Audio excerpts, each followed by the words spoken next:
In a place forgotten by the grid and surrounded by wilderness, one company stepped up. Solartia, a Spanish EPC, took on a mission through canoes, jungle storms, and political complexity to bring power to a remote village in Honduras.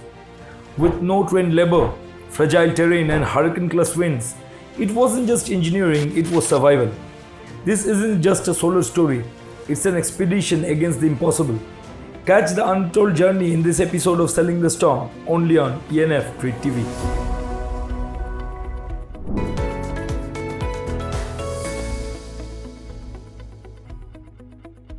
Hi, I'm Charmaine and you are watching Sailing the Storm here on ENF TradeTV. Today on show, we have Alexander Larios, the Chief Business Development Officer of Solartia. Hi Alexander and welcome to the show. Could you tell us a little bit about yourself and your company? My name is Alexander Larios. I am the Chief Business Development Officer at Solartia. We're a Spanish EPC company with 25 years of experience. We're located in Pamplona, Spain. We're actually more famous for running around with bulls, but it's also a very rich environment, technologically speaking. Here, we're done the first solar energy projects 25 years ago in Spain, and we were at the forefront ever since. We're present in more than 30 countries. We've done more than 40 projects up until now, and we are in constant expansion looking at new regions. Well, for my first question, what was one of the most challenging industrial or large commercial installation you've ever faced as an installer? I think the most challenging, without a doubt, would be a hybrid power plant, a microgrid that we developed in Honduras, mainly because of the remoteness and the inaccessibility of the site itself. But also I would highlight because of the social impact this project had. So it's a microgrid located in the Honduran jungle in Bruce Laguna. That's the name of the town particularly. So it's so that you can put yourself like in the situation. It's basically a small town located in the jungle where you can only travel to that town in a small 4-passenger plane, which is all the time shaking. It's kind of frightening a little bit to travel in those kind of small planes, or through a 54-kilometer journey in a canoe. We had to use that river to transport cargo, but you know there were no in a 5-meter wide river, which is 2 meters deep. It's very hard to find adequate ships to navigate that river. The project site was located in a biosphere reserve, which is protected land. So all of this land is owned by the Mosquito tribe, which is the local tribe over there. So we had to engage strong socializing campaigns to inform all stakeholders, which were so diverse as the Mosquito tribes, the government of Honduras, and the project sponsor, which is the Inter-American Development Bank. Could you explain to us the technical requirements of these projects in detail? It's a microgrid. It's made up of almost 500 kilowatts of solar, 1.7 megawatt hours of battery energy storage systems, and 2 diesel generators that were used as a backup, 300 kilowatts each, for a total amount of 600 kilowatts. All of this connected to a newly constructed 13.8 kilovolt distribution network. And also it required doing ground-mounted fixed structures that had to withstand Category 5 hurricanes. We're talking about wind loads of 250 kilometers per hour. This was managed by an energy management system that we designed ourselves, Solartia, along with Spanish manufacturer ENF.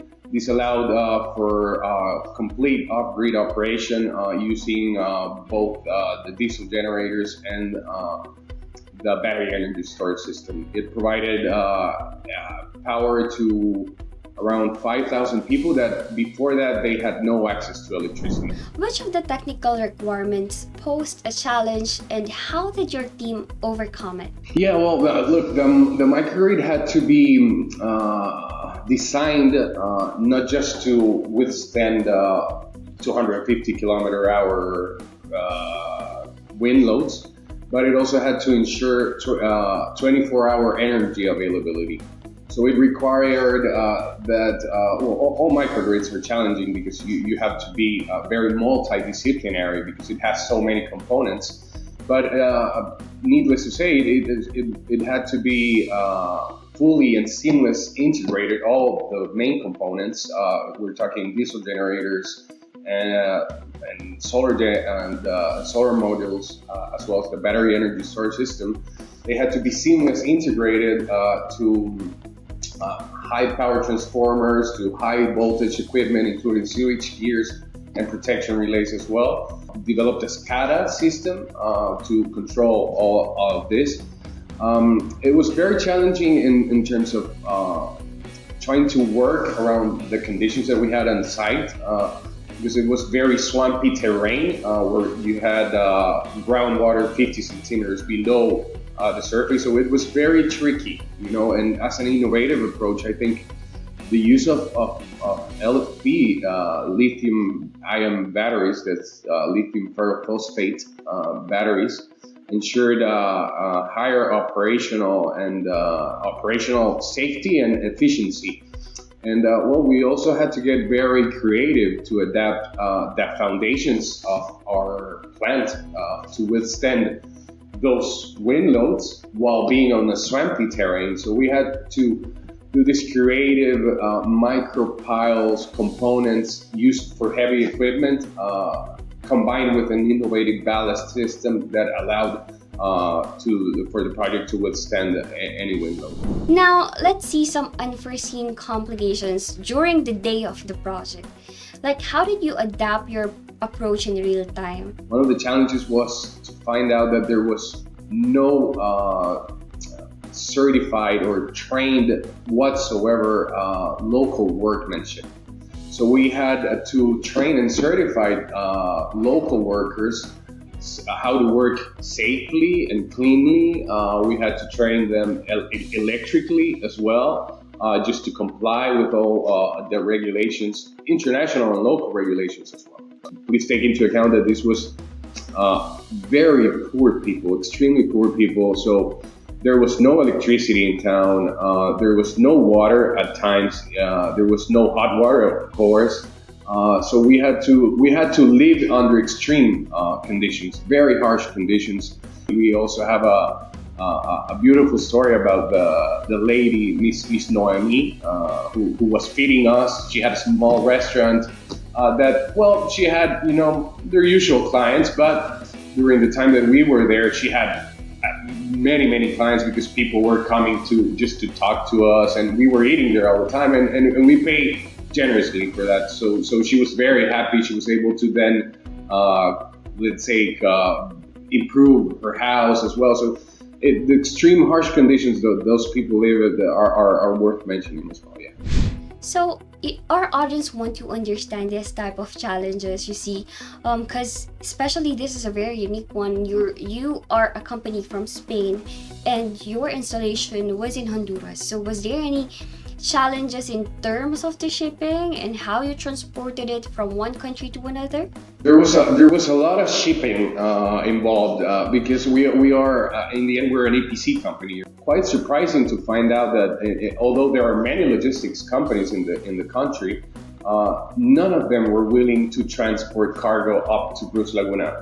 We pride very much ourselves in being very good at reaching very complex locations, but this was one of the most challenging because we had to use that river to transport cargo. We engaged in discussions and they told us that they built this sort of makeshift rafts using canoes made of wooden planks. So they interconnected two canoes, one to each other, in order to transport those trucks. So we conducted buoyancy studies with our engineering team to understand what were the requirements to transport cargo through it. And after conducting those studies, we determined that at least we required 3 canoes to be connected themselves to make a reliable raft.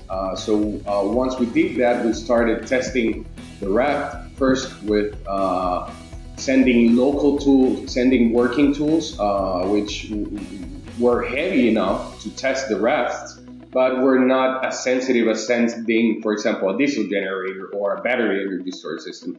So once that worked, we then sent a crane truck. We then sent the fuel tanks. We then proceeded to send the diesel generators, and finally the most sensitive component, which is the battery energy storage system, and it was highly successful. I think on the customs side, when we sent material, that could have been better. Customs agencies, well, they have their own bureaucracy, so at times it was hard to get material out as fast as we would have wished. Alright, so that's all my questions for you, Alex, and thank you so much for joining us today